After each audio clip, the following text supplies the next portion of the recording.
Hi, I'm Phoebe McDowell and welcome to another episode of Dear Dermatologist, where we answer your most common skincare concerns.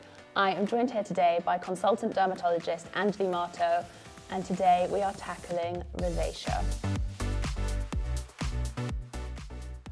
So, Beck, who's 34 and works in finance, has written in to say, "Hi, I have rosacea, so I've always followed a gentle, simple skincare routine. Given my skin is so sensitive, can I even use retinol? I don't want to cause any flare-ups. Is there a way I can safely include these types of products into my routine, or do I need to accept that I just have to step away from them altogether?" So rosacea is a really common inflammatory skin condition. So it's characterized by a number of features. So facial redness, sensitivity, spots, which can look a little bit like acne. You can sometimes get broken veins or thread veins, often around the nose or on the cheeks. And not everybody with rosacea will have every single one of these features. And not everybody with rosacea will have it to the same extent or severity. And surely not everyone with redness has rosacea. Precisely. So there are lots of things that can mimic rosacea. So getting an accurate diagnosis is actually incredibly important. So there are other facial conditions that can cause redness. Okay, so let's try and put a bit of a treatment plan together for Beck. What would you recommend? So I think the foundation of treating rosacea and managing it is a good skincare routine. And these lifestyle factors and things that you're putting onto the skin are incredibly important. You do need to cleanse the skin in the morning. And going for a cleanser that ideally is simple, it doesn't have a lot of essential oils or fragrances which might disrupt the barrier function of the skin. If you want to try active ingredients like vitamin C is generally tolerated quite well.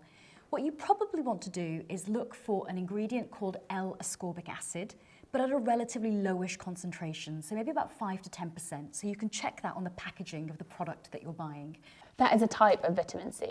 It is, so it's a formulation of vitamin C. And a few drops of vitamin C on the surface of the skin may help to reduce inflammation that can be associated with it. With rosacea in general though, before you start a new product, don't go diving in and dolloping a whole load on every day. Maybe experiment starting off once a week or twice a week, and if your skin is able to handle that, then slowly build up over time. After that, moisturizing. So you've cleansed, you've used your vitamin C serum if you can tolerate it, i.e. there is no burning, no stinging, no irritation. Then going for a gentle moisturizer, ideally free of fragrance, free of very drying alcohols in it. And then after that, wearing a sunscreen.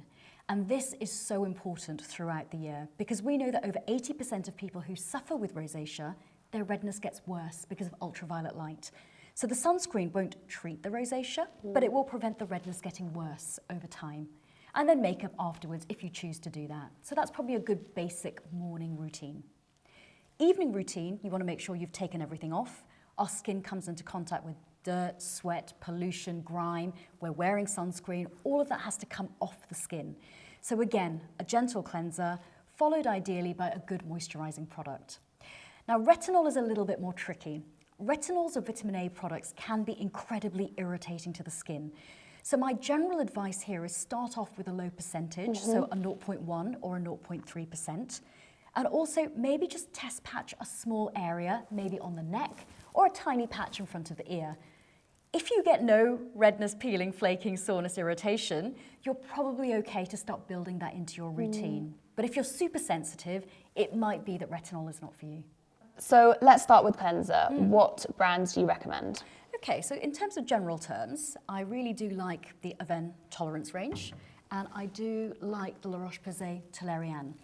Now, with rosacea-prone skin, some people find their skin is super dry, and if that's the case, going for a milky or a cream cleanser. Some people, on the other hand, find that they are rosacea-prone, but they're not massively sensitive, and the skin can be a little bit oily and acne-prone. In that case, going for a foaming cleanser might be slightly better as an option. So I like these two. If we're talking generally about vitamin C serums, something like the Skinceuticals C Ferulic, that's My usually, favourite. it's well tolerated. Yeah. And I'd say a few drops of this underneath moisturizer. Moisturizers wise, I think the Toleriane Sensitive Riche and Toleriane Sensitive Cream are very good.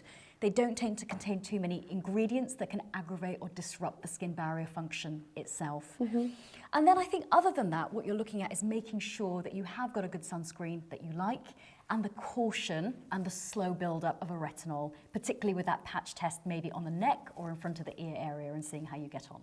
And SPF, chemical, physical, does it matter? If you've got very sensitive skin with your rosacea, and that is a feature of your rosacea, then going for a mineral or a physical sunscreen may suit you better. And if you get a mineral or a physical sunscreen that's tinted, it may also help neutralize some of the redness and cut that down. If you haven't got massively sensitive skin, then it's okay to use a chemical sunscreen. But I think sensitivity is what would drive your sunscreen choice. So, Beck, just to recap, this is your rosacea skincare prescription. So, gentle cleanser in the morning, followed by a vitamin C serum. Following that, a gentle, simple moisturizer, which is ideally fragrance-free, and then a mineral sunscreen. And in the evening, we need to cleanse the skin again, and then moisturize. Caution with retinol, maybe patch test a small area, see how you get on with that, and then gradually build up its use. We hope that answers your question, Beck, and that it's useful for everyone else. Thank you so much for watching. Don't forget to subscribe to the Sunday Times Beauty YouTube channel, and we'll see you again next week.